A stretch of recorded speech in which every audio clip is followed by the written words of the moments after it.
Hello hi friends, నేను మీ Happu. Welcome back to Happu cooking channel. వర్షం పడుతున్నప్పుడైనా లేదంటే వెదర్ చల్లగా ఉన్నప్పుడైనా మనకి క్రిస్పీగా స్పైసీగా ఏదో ఒకటి తినాలనిపిస్తుంటుంది కదా. అలాంటి రెసిపీ ఈ రోజు మీతో షేర్ చేసుకోబోతున్నాను అనమాట. ఇందులో కాంబినేషన్ గా కోకోనట్ రెడ్ చట్నీ అయితే టేస్ట్ అయితే ఇంకా బాగుంటుంది అనమాట. అందుకని ఈ చట్నీని కూడా ట్రై చేయండి. మరి ట్రై చేయాలంటే వీడియోలోకి వెళ్ళిపోవాలి కదా. లేట్ చేయకుండా వీడియోలోకి వెళ్ళిపోదాం పదండి. మరి ముందుగా మనం చట్నీ అయితే ప్రిపేర్ చేసుకుందాం. అందుకోసం ఒక ప్యాన్ తీసుకొని అందులోనే ఒక 1/2 టేబుల్ స్పూన్ వరకు ఆయిల్ అయితే వేసుకోవాలి. ఆయిల్ హీట్ అయిన తర్వాత మంటని మీడియం ఫ్లేమ్ లో పెట్టేసుకొని ఒక 10 నుంచి 15 వరకు ఎండుమిరపకాయలు అయితే అందులో వేసుకోవాలి. మంటని మీడియం ఫ్లేమ్ లో పెట్టేసుకొని ఒక 4-5 నిమిషాల పాటు ఎండుమిరపకాయలను అయితే వేయించుకోవాలి. ఈ విధంగా దోరగా వేయించుకున్న తర్వాత ఇప్పుడు మనం స్టవ్ అయితే ఆఫ్ చేసుకోవాలి.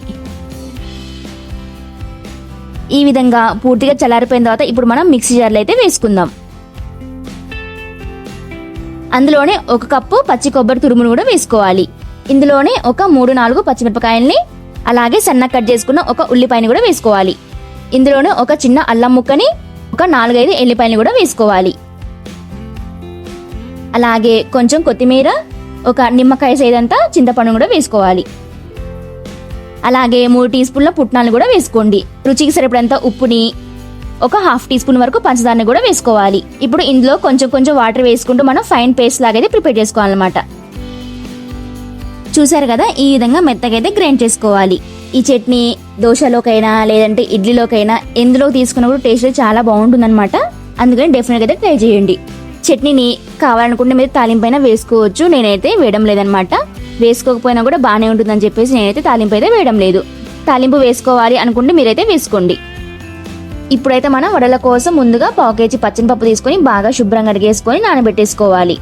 ఒక 6-7 గంటల పాటు పచ్చనిపప్పుని అయితే బాగా నాననివ్వాలన్నమాట. నేనైతే ముందుగా నానబెట్టేసుకున్నాను. అదే క్లిప్ మీకైతే చూపిస్తున్నాను. ఈ విధంగా ఒక 6 గంటల పాటు బాగా నానబెట్టేసుకొని వాటర్ మొత్తాన్ని కూడా వంపేసుకొని ఇప్పుడు మనం మిక్సీ జార్లో అయితే వేసుకుందాం.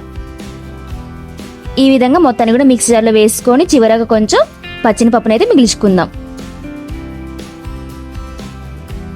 ఇప్పుడు పచ్చనిపప్పులో ఒక 7-8 వరకు ఎల్లిపాయలు, ఒక చిన్న అల్లం ముక్కను కూడా వేసుకోవాలి. ఇందులోనే ఒక 5-6 వరకు పచ్చిమిరపకాయలను కూడా వేసుకుందాం. ఇప్పుడు ఈ పచ్చనిపప్పుని వాటర్ వేసుకోకుండానే మనం కోర్స్కి అయితే గ్రైండ్ చేసుకోవాలి. చూసారు కదా, ఈ విధంగా గ్రైండ్ అయితే చేసుకోవాలి. ఇప్పుడు ఈ మొత్తాన్ని కూడా ఒక బౌల్లోకి అయితే ట్రాన్స్ఫర్ చేసుకోవాలి. ఈ విధంగా మొత్తాన్ని కూడా ట్రాన్స్ఫర్ చేసుకొని ఇప్పుడు ఇందులోనే సన్నగా కట్ చేసుకున్న ఒక ఉల్లిపాయ, ఒక 2 రెమ్మల వరకు కరివేపాకు, కొద్దిగా కొత్తిమీర, అలాగే రుచికి సరిపడంత ఉప్పును కూడా వేసుకోవాలి. ఇప్పుడు మనం రోట్లో అయితే 1 టీ స్పూన్ సోంపు, 1 టీ స్పూన్ జీరా, 1 టీ స్పూన్ ధనియాలు, అలాగే 1 టీ స్పూన్ మిరియాలను కూడా వేసుకోవాలి. ఇప్పుడు ఈ మొత్తాన్ని కూడా మనం కచ్చాపక్కగా అయితే ఒక 2 నిమిషాల పాటు దంచేసుకుందాం.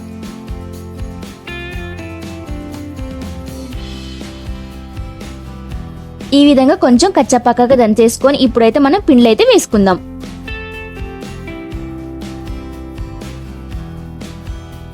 ఇందులోనే వేడి చేసుకున్న 1 టేబుల్ స్పూన్ ఆయిల్ని కూడా వేసుకోవాలి. అలాగే మనం ముందుగానే మిగిలించుకున్నాం కదా పచ్చనిపప్పు, ఆ మొత్తాన్ని కూడా ఇందులో వేసుకోవాలి. అలాగే 2 టీ స్పూన్ల బియ్య పిండి కూడా వేసుకొని ఇప్పుడు మనం మొత్తాన్ని అయితే కలిపేసుకోవాలి. పిండి బ్యాటర్ని బట్టి మనం అయితే బియ్య పిండి అయితే వేసుకోవాలన్నమాట.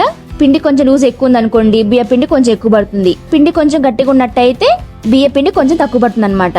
అందుకని బ్యాటర్ని బట్టి బియ్య పిండి అయితే అడ్జస్ట్ చేసుకోవాలన్నమాట. నేను తీసుకున్న పిండికి అయితే నాకైతే 4 టీ స్పూన్ల బియ్య పిండి అయితే పట్టిందనమాట. అందుకని పిండి బ్యాటర్ని బట్టి మనం బియ్య పిండి అయితే వేసుకోవాలి. ఈ విధంగా బాగా కలిపేసుకొని మనం వడల్లాగా ఒత్తేసుకుంటే మనకి రౌండ్ షేప్ అనేది రావాలన్నమాట. అప్పుడు మనకి పర్ఫెక్ట్గా ఉన్నట్టు. చూసారు కదా, మనకి మంచి షేప్ అనేది వచ్చేసింది. ఈ విధంగా అయితే రావాలన్నమాట. మొత్తాన్ని కూడా ఇదే విధంగా చేసి పక్కనైతే పెట్టేసుకోండి.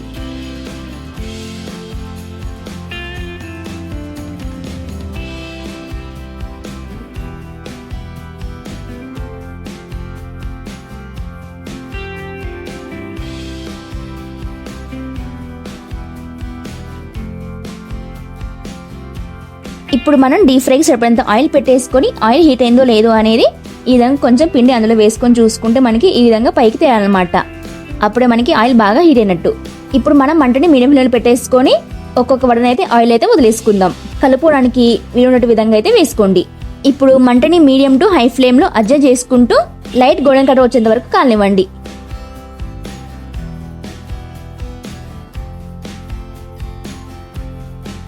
ఒక 4-5 నిమిషాలకి ఈ విధంగా లైట్ గోల్డెన్ కలర్ అయితే వచ్చేస్తుంది అనమాట. చూసారు కదా, ఈ విధంగా రావాలి. ఇప్పుడైతే మనం మొత్తాన్ని కూడా ఒక బౌల్లోకి అయితే ట్రాన్స్ఫర్ చేసుకుందాం. మిగతా పిండి మొత్తాన్ని కూడా ఇదే విధంగా అయితే వేసుకోండి. మనం కొంచెం టైం కేటాయిస్తే కనుక సూపర్ టేస్టీగా ఉండే మసాలా వడలను మనం ఇంట్లోనే చాలా సింపుల్గా అయితే ప్రిపేర్ చేసుకోవచ్చు అనమాట. వర్షం పడుతున్నప్పుడు ఇలాంటి రెసిపీని ట్రై చేసి మీరు మీ ఫ్యామిలీతో ఎంజాయ్ చేయండి.